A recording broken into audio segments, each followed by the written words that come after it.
क्या है राम राज्य? आप राम राज्य से क्या समझते हैं? राम राज्य का अर्थ क्या है?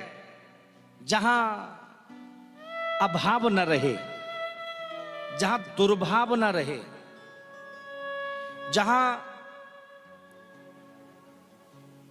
चोरी नहीं है, जहां छीना झपटी नहीं है,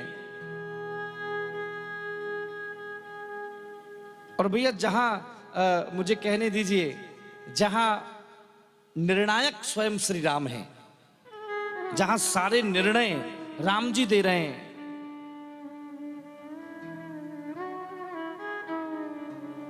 वो है राम राज्य। जहां स्वार्थ नहीं है,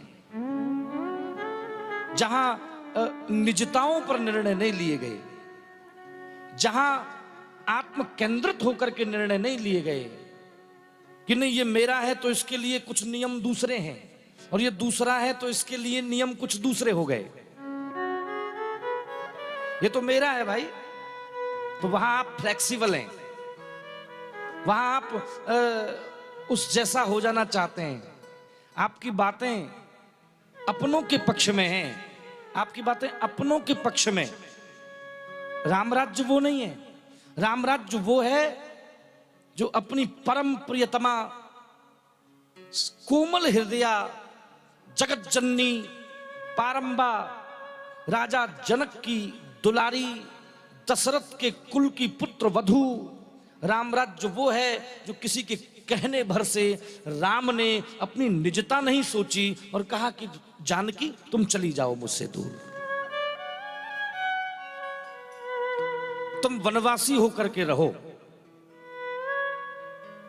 कुछ लोग तुम्हें स्वीकार्यता नहीं दे रहे हैं, कुछ लोग तुम्हें महारानी नहीं मान रहे हैं, कुछ लोग तुम्हें स्वीकार्यता प्रदान नहीं कर रहे हैं, प्रजा तुम्हें स्वीकार नहीं कर पा रही है। जानकी तुम वनवासिनी होकर के रहो। कितना कठिन काम है ये। कोई स्वार्थी व्यक्ति इतना कठोर निर्णय ले सकता है, हैं? और फिर पत्नी का धर्म देखिए कि वो चुपचाप सर झुका करके चली गई। नहीं पूछा कि मैंने 14 वर्ष तुम्हारे संग व्यतीत किए, इतना कष्ट झेला है, कंकरीली पथरीली भूमियों पर तुम्हारे साथ चली, तमाम राक्षसों के उपद्रव से मैंने अपने आप को बचाया, और मुझे मिला क्या? मुझे वनवास दोबारा दिया जा रहा है। मुझे यही मिलना था क्या? इसीलिए तुम्हारे साथ में चली, इसीलिए मैंने इतने दुख सहे, इतनी पीड़ाएं सही मैंने, कि अंत में तुम ही मुझसे ये कहोगे कि तुम चली जाओ। लेकिन भैया वो दौर था जहां निर्णय आत्म केंद्रित होकर के नहीं लिए जा रहे थे, स्वयं के लिए निर्णय नहीं थे, सबके लिए, प्रजा के लिए। एक कोई व्यक्ति मुझसे कह रहा था, महाराज जी ये राम ने अपनी पत्नी को क्यों त्यागा? तो मैंने कहा भैया तुम थोड़े कंफ्यूज हो गए हो। पति राम ने अपनी पत्नी सीता को नहीं त्यागा, राजा राम ने रानी सीता को त्यागा है।